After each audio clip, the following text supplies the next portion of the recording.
The Guardians avoid the sweep of the Nationals behind Gavin Williams, Travis Bazana, proving the kids are indeed all right. And they impressed their new boss, one of their new bosses, on his first day on the job.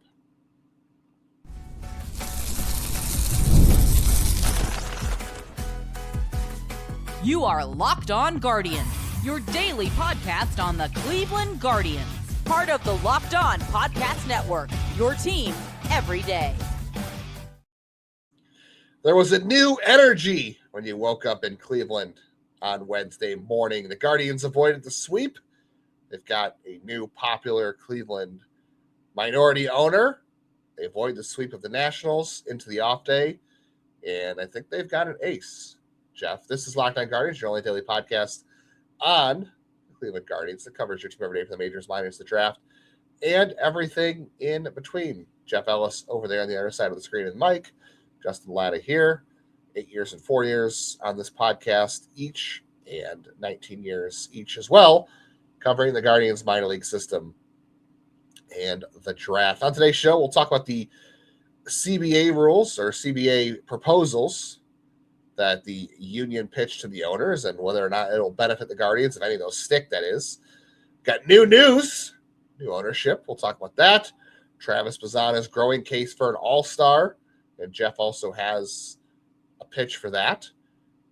And we're starting off the show by talking about Gavin Williams stepping up to be the ace. Now, Jeff, Gavin Williams was not as good on Wednesday as he was on Friday when he struck out 11 in 8 innings and went toe-to-toe with Christopher Sanchez, who, by the way, has like a new franchise record for the Phillies for scoreless innings. His start today, I think he also threw more shutout. I think he's at 15. He did, 44 total shutout innings for the month of March. On May, yeah. For May, yeah, sorry, wrong M month, but for May, 44 total for the end of May, for the month of May. Unbelievable. So Gavin wasn't as good at this start as he was on Friday, but I think more importantly, he was efficient. You know, he didn't strike 11 batters out, but he got to the 7th inning with 90-something pitches, and honestly, his first 2 innings were kind of shaky. He had some issues early on, and he walked James Wood to lead off the game, which might be better than pitching to him because the guy just destroyed everything this week in Cleveland. So very glad to see him go, unless Cleveland can make a trade for him, which the Nationals are not. I mean, they could have. Let's be honest. You can go back and listen to our shows when I told us James Wood would be in Cleveland if they had accepted the deal to San Diego for Jose Ramirez. Like, he was part of that deal. Third best hitter in baseball by WRC plus. He would have been part of that deal. He would be in Cleveland right now. That's why that's one of those great what ifs. You can go find that episode in your feed, go back, give it a listen. Yeah, it'd be interesting. So he's out of town finally, but Gavin Williams stepped up. They really needed, first and foremost, they needed to score runs today, and they only got 3, which, whatever. Should have been more. Robbery occurred. Theft. Yes, James Wood did steal something and got out of town. He got away with it, so there is that. Although, if James Wood is not 6'6", he might not have robbed that ball. So. Isn't he 6'7"? Isn't he even taller than that? I thought he's like one of those like ridiculously like judgy and size dudes. Oh, you're right. He's only listed 6'6". I'm wrong. Only, yes. He's only a small forward in the NBA, or I guess a big 2 guard in the NBA. But yeah, if he's like 6'4", he probably doesn't catch that. So who really knows? Bazana should have had another home run, but he had 2 doubles nonetheless. We'll talk about that. But I thought first and foremost it was important for Gavin to have a scoreless first inning, which he did, and B, not put them behind the 8 ball like Tanner and Joey Cantillo did. And yes, the Nationals led this game 1-0 at one point. The Guardians answered back fairly quickly, and 1-0 in the 3rd inning is a whole heck of a lot easier to come back from than 4-0 and 6-0 the way it is. So I thought that was really important. And Gavin Williams, these are the things you need aces to do. They have to deliver a big start when you need one to save the bullpen. And they also need to stop losing streaks, which is only 2 games. But given how the starting pitching results-wise looked the first 2 days of the series, you definitely wanted to stop that from continuing, and he did. Those are the things aces do, and I think it's more than fair right now to say that Gavin Williams is the ace of the staff. I mean, I've been saying it since last year, so I'll just go ahead and stick to it. Like, I mean, I thought he took over that position by August of last year. And I think it's one of those things that does get forgotten. He struggled a little bit out of the gate last year. He did. And it took him a while, but we've talked about it all the time, probably to the point that you could turn into a drinking game. But, development isn't linear.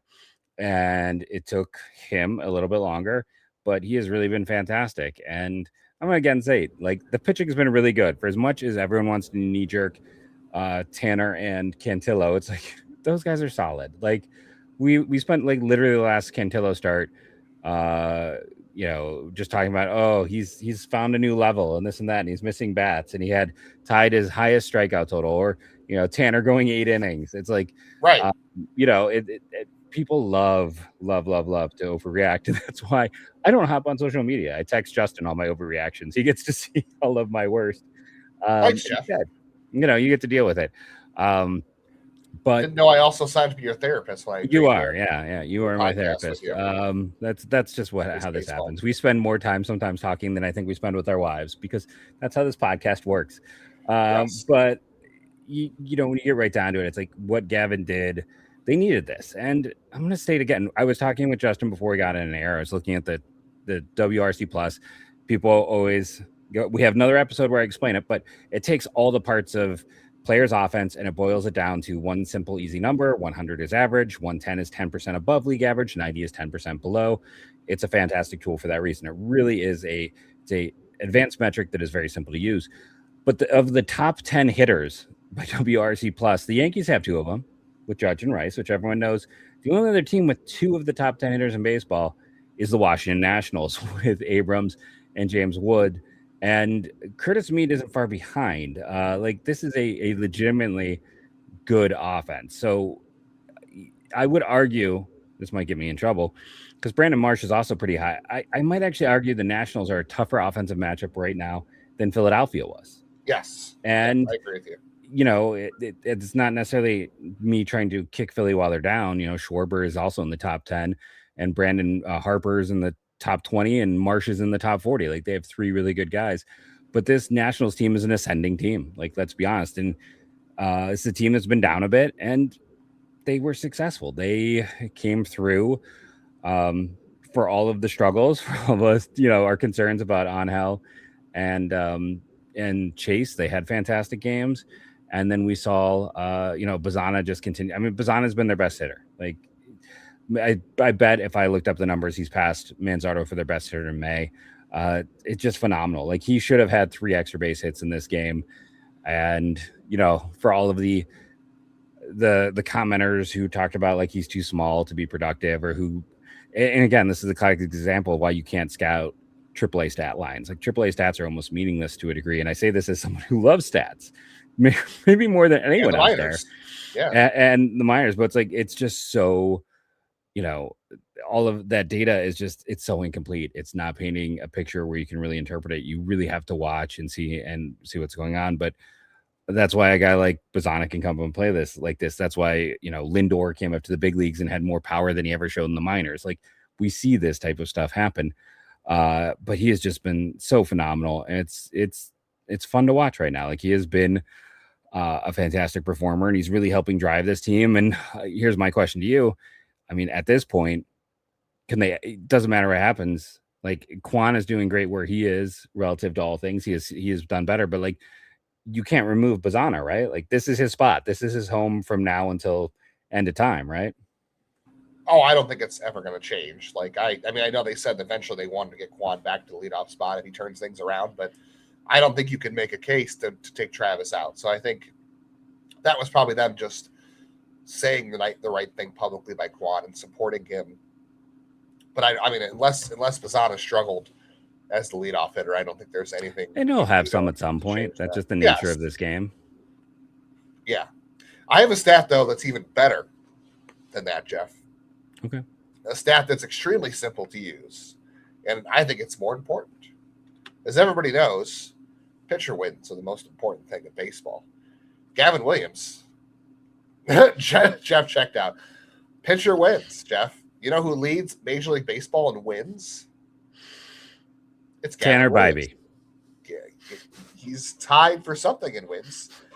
Gavin has the most wins in Major League Baseball among starting pitchers. So, no, but he's also top 10 in WAR in the AL. He's his ERA is 3.07, which isn't as low as Parker Messick, but it is 23rd. His FIP is now 280. I'm sorry, his FIP is 333. I thought it was 286. 333. That puts him in the top 20. Like, he's up there in the AL with some of the best pitchers in all of baseball. So everything he's doing it right. And you're not going to be able to sign him to an extension, Jeff. But there are other guys you might want to get extended, and we'll talk about that in a second. The NHL playoffs are here, where every shift matters, every moment is intense, and the pressure is at its highest. Talking about your team. Unfortunately, my team didn't make the playoffs because the Columbus Blue Jackets faded quicker and softer than just about any team could. The Blue Jackets, though, have that in common with the top team, the Colorado Avalanche. And I said Rockies there. Both those teams could use a little male enhancement. They are currently like this. They want to go out to... Oh, it's not working for me. See, I'm like the Avalanche. So it should be, you need that enhancement so you can have, you don't want like this. Right now, these sports teams, Blue Jackets, Avalanche, they're down here. Rougier offers top treatment to help you get ready and stay ready, unlike those hockey teams or my visual aid. Head to rougier.com/LockedOnNHL to get 15% off your ED treatment. That's Rougier, RUGIET.com/LockedOn for 15% off. Rougier, performance medicine for men.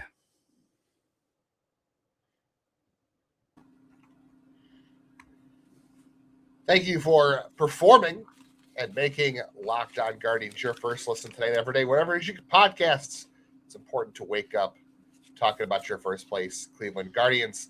If you have not yet checked out the Everydayer Club, great time to do it. Why? Because you can get a 7-day free trial at any time at lockedonguardians.supercast.com with a link in the show notes, because it gets you ad-free episodes of the show. So you do miss out on Jeff's great ad reads, but you can get access to the listener Discord too, where you can chat with Jeff and I and other listeners of the show, fans of the Guardians, as well as a show channel for every team. So if you want to go in there and talk about the Cavs and commiserate with all the Cavs fans, you can do that. Same with the Browns and the other shows. So check that out. The show notes are lockedonguardians.supercast.com. And if you do like the ad reads, our network is pushing more prevalence on them, so feel free to comment and let us know. That could be helpful for our show as well. Yeah, if you love Jeff's ad reads, definitely let him know, because the Cavs did not let him know at all. Speaking of the Cavs, Jeff, I didn't. So can I interrupt you for one last thing on Gavin Williams, because this is from our friends over at Just Baseball back in the day. Oh, that's very cool. I just got to throw this out there. They had a great tweet that pitchers with 5 starts of 7+ innings and 1 or fewer runs this season.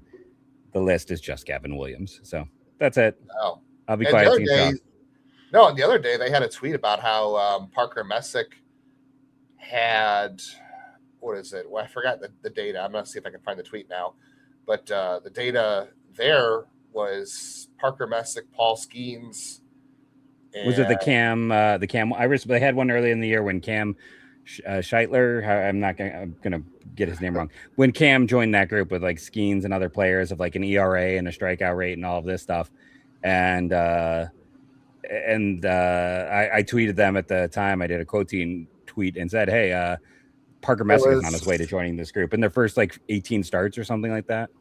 Yeah, only 3 MLB pitchers have achieved the following in the first 18 starts of their career, and it was an ERA below 2.5, more than 100 strikeouts, less than 30 walks, and it was Skeens, Steven Strasburg, and Parker Messick. And Parker Messick's the only one that doesn't throw a 100-mile-an-hour fastball out of those. So that's pretty fun.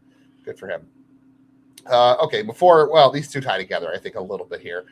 So continue to look at Travis Bazzana's numbers, and I don't see a way, unless he obviously there's more time to go before we get there, but if he keeps this up, I don't see how he can't be an all-star. Second base in the American League is incredibly weak, right? How would you keep him out of the all-star game? He is legitimately one of the best second basemen in the American League. Granted, he only has what are we at now? 100 and something plate appearances at this point in the season. But he's got a 149 WRC plus. He's got half. He should have had his 4th home run of the year today. He's only got 3, and Jazz Chisholm has 6. He only trails Luke Keithshaw and Jazz Chisholm in steals. And I feel like Chisholm, first of all, isn't Chisholm playing more third base this year? Or am I wrong? Is he playing second? No, he's only playing second this year. He's playing second, but he's also cooled off a lot. He's just kind of, he's got the home runs, but he's striking out a lot. And he's only 107 in WRC plus. He's been slightly about like Duran, Peraza, Torres, Clement, and Torres has been hurt, of course, but and Duran hasn't, it's like Duran and Ernie Clement and Peraza really have all been better in terms of the full offensive picture. And you were right. Like Travis Bazana in 26 games has outperformed all of them. I mean, even if you just look at Gleyber Torres, who was the starter last year, who's only played 32 games, his Bazana's almost 30 points higher by WRC plus, half as bad defensively. Both of them aren't very good there. The exact same WAR, and WAR is a counting stat. So he's got more WAR than Torres. He has the exact same WAR as Ernie Clement, who might be your favorite to be the starting second baseman this year in the All-Star game with all the hype he had a year ago and everything else. He's been worth 0.9. This, for me, not counting today, just looking at Fangraphs, has Bazana at a 0.9. No, I was, when you brought it up the first time, I was a little like, come on, really, man? But no, you're right. I deeper dive onto all of this makes it very clear. It's like, and this is also why you draft a second baseman. I know no second baseman had been drafted first overall until Cleveland took Travis, but you do it because it's a weak position. It's a weak position. A weak position, and he's a star. He's a star right now. He has the highest slugging percentage among all AL second basemen as of today. If you filter stats through 27 games he's played, he's got the highest slugging percentage. I believe he has the highest batting average, if I'm not wrong. Yes, he also has the highest OBP, so he also leads in OPS, and he's at 1 WAR. He's caught, Chase the Lauder in WAR. So not only, I think he's going to be an all-star. And you wanted Kettle Marte to block him. Well, I would have put. I'm teasing you. That's just me being one of those guys in center field. Okay, one of them would have been playing center. Anyway, I'm just being a jerk. Yeah. Parker. God, the Guardians are going to have at least 2 guys, I think, in the top 5 for Rookie of the Year. Depends on if DeLauder rebounds. Like he's okay. I will say this: DeLauder had some really hard hit balls today, and he should have had another. He had another one with an expected batting average. The line drive was after Jose got picked off. It was an expected batting average of 920. Yes. Expected batting average doesn't include batted ball direction, which I know is a little bit flukier, but it would add some context because he hit one right to the right fielder. And it's if it was in the gap, that's a double, but you need to have batted ball direction, I think, to contextualize those launch angles and exit velocities. If you're just looking at second baseman, there's very clearly, I'll say this, one, the National League is much stronger at the position, much stronger. Even their tier 2 is much stronger. But it's right now, the tier 1, when you're looking at just offensive production, it's Lau, who is staying healthy, which is great for the Pirates. It's Terang, it's Bazana, and it's Xavier Edwards. They're all over 140, some of them over 150, great years. And then, you're looking at that next group with Louis Arise has been a great buy low. I was wrong. He found a way to rebound. Kettle Marte, Ernie Clement, JJ Weatherholt this year. That's the thing. This kind of makes me feel better about my draft data, because when I was going through for that draft class, I was Weatherholt's a slightly lesser version of Bazana, but with some health issues and maybe better athleticism. And Weatherholt's been fantastic, but he doesn't have quite that same level of production. I know he's got the 9 home runs. He's got more than Bazana, but also more got games played. The games. Yeah.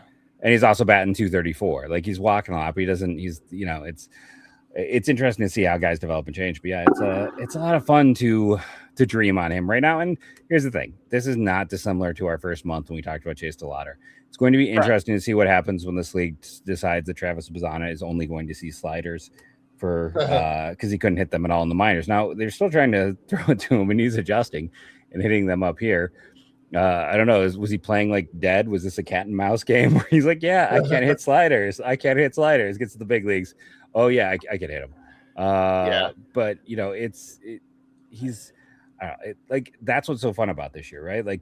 We got to experience the ladder. We're almost sleeping on how good Parker Messick's been. And then Travis Bazana comes up and is just as fantastic. And the best pure hitter of the group we may not even see this year with Ralphie, who might not best pure hitter, but the best combination of offensive traits. Let me change that. I phrased that poorly. Best combination of like offensive traits is Ralphie. And if we see him this year, great. If we don't, great. But like, it's a lot of fun, right? Like the finally we're seeing the waves hit, and the waves are providing a lot to this team. And you'll probably see Espino this year, and that's going to be a lot of fun whenever he gets a chance to pitch. And you're, just a lot of nice moments for this team. Yes, and a lot of winning. I mean, I think all those things, like they are going to go through skids too. Like the offense is middle of the pack, and they probably won't be much better than that. Maybe they'll get to like 12 or 10 at some points, but it's still got holes in the lineup. Like we talked off air about like Brian Rocchio and how can this be sustainable?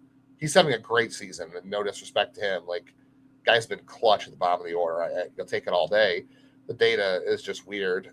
Angel and Shima, we talked about this yesterday. Those two guys are streaky. They're going to have good streaks because they have certain skill sets and traits, and they also have skill sets and traits that are going to lend them to some slumps. They have peaks and valleys. So there are pockets on this team. Like obviously, you're not getting any offense out of catcher, so the offense is going to have peaks and valleys. You just want to make sure they peak at the right time.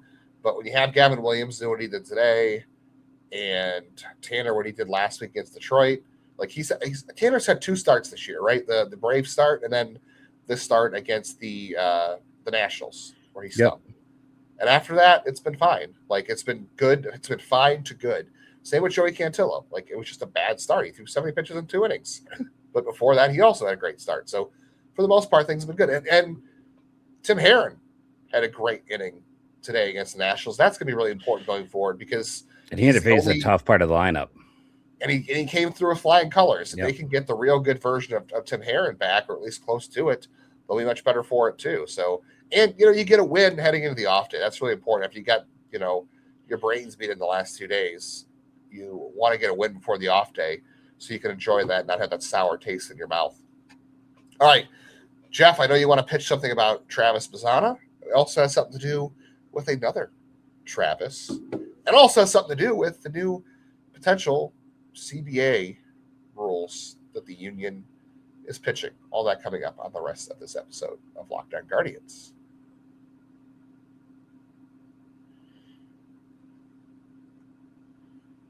We would just love it if you would hit the bell on YouTube to get notified of whenever videos go live, whether it's an episode, a reaction video to games, a reaction video to new news about new ownership or contract extensions, and auto download on all your favorite audio platforms so you keep the show with you wherever you go. It helps us out a ton, and it allows you to never miss an episode, even if you have to catch up on it. So let's start off with this, Jeff. I didn't play the lottery today, and I should have. How long have I been talking about Travis Kelce buying the Guardians, or at least buying into the ownership? How long have I been talking about this?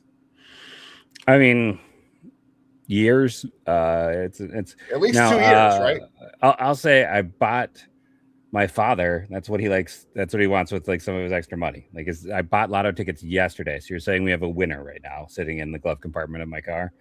I hope so, because I said this last year. Actually, let me go find the tweet from. I feel like it was at least last year. We did like multiple. We've talked about this multiple times on the show. Sometimes maybe chasing SEO a little too much, but like we also have fun with it. And I mean, fun.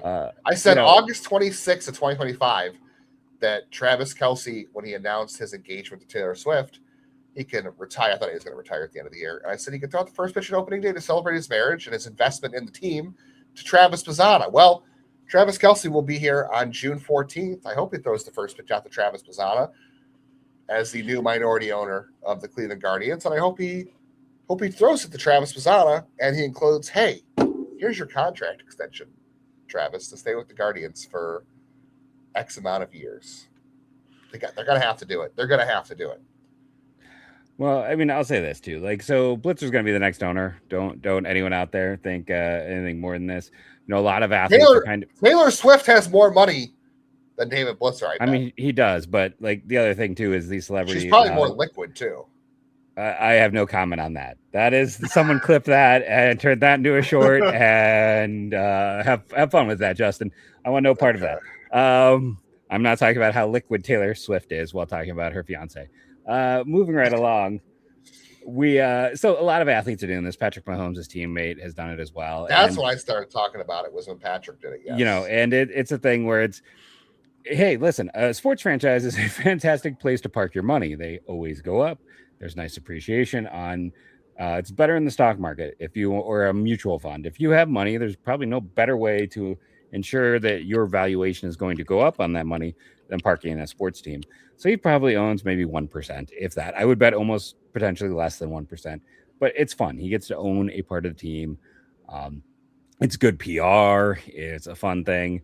But yeah, it's like, Blitzer will own this team.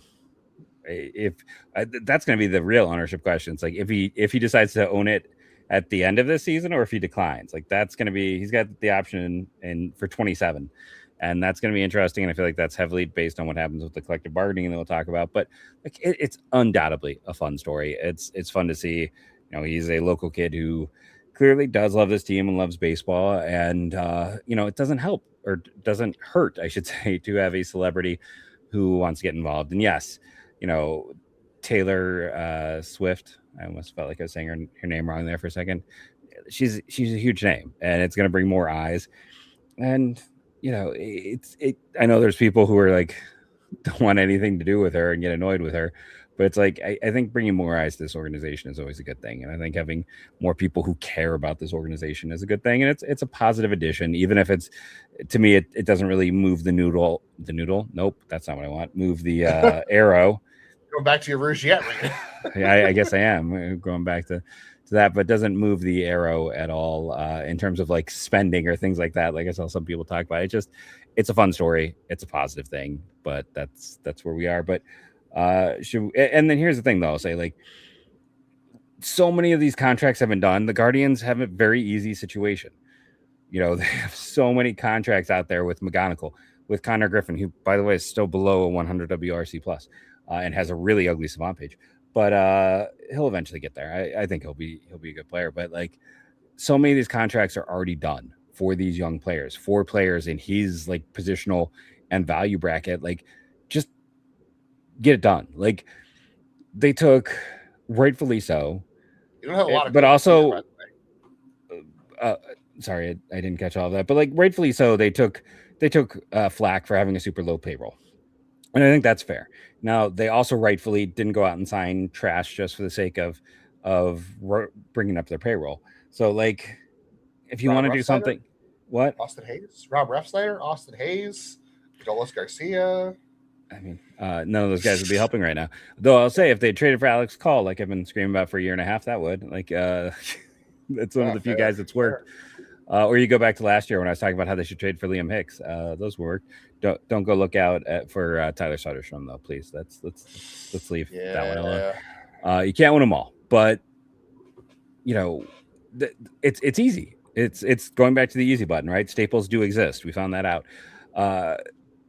There is set contracts out there. Just go and get that done. Get that positive story. Spend some money that is not really like, it's going to save you money in the long run. Like, just get the Bazana contract. His arbitration numbers are going to go way up. You've already lost out on the chance for PPI, which, for those who don't know, it's like the bonus draft pick if he started within like the first 2 weeks of the season with the team. Like, if he had finished top 3 in a MVP, they would get a bonus pick, or if he had won the Rookie of the Year, you get a bonus pick. That can't happen, and you're already missing out on that anyway. So just get the contract done. Just go ahead, get that set up, get that in place. It's very clear. If he wins Rookie of the Year, finishes second, you lose a year of control. You lose a year of control. That's what happened with Tanner. Yes, it did. They signed him to an extension. So, yeah, hopefully there's some room to do that. I mean, you don't have a lot of commitments. You have Jose and Tanner are your only actual commitments here. And as we said, you're not going to extend Gavin because he has Scott Boras as an agent. Yeah. And newsflash, and not to throw cold water, but they're not going to extend Ralphie Velasquez either because he's also a Boras client. So the only Boras client who's done an extension, I think, is Cooper Pratt, and that's because he wanted it. Yeah, that was driven by the player. And Cooper Pratt hasn't hitting the minors. Now, Austin Hedges keeps re-signing. He hasn't signed an extension, but he keeps re-signing. He's a Boris client from way back when, oddly enough. So hopefully he can pull in his expertise there. Speaking of that, I want to quickly point a couple of things out. So we don't have a lot of time to spend out today, so we can maybe expand on it in a future episode. But here's a couple of things that was pitched today by the MLBPA to the owners, which probably most of us will get turned down. This is just the first offer, but it's nice that they're doing stuff in May here instead of waiting until August or September to start exchanging these things. So Jeff, I'm going to read off a proposal to you, and you tell me whether or not, in one word, if this proposal helps or hurts the Guardians, or you could say neutral. Okay. Significant increases to 40-man minimums, including a minimum salary of $1.5 million beginning in 2027. I think that's plausible. No, I'm saying, does it help or hurt the Guardians? Hurts them. I'm sorry. Okay. Expansion of salary arbitration eligibility. Hurts them. Enhanced compensation and contract guarantees for players in salary arbitration. Hurts them. Expansion of rules aimed at combating service time manipulation. Hurts them.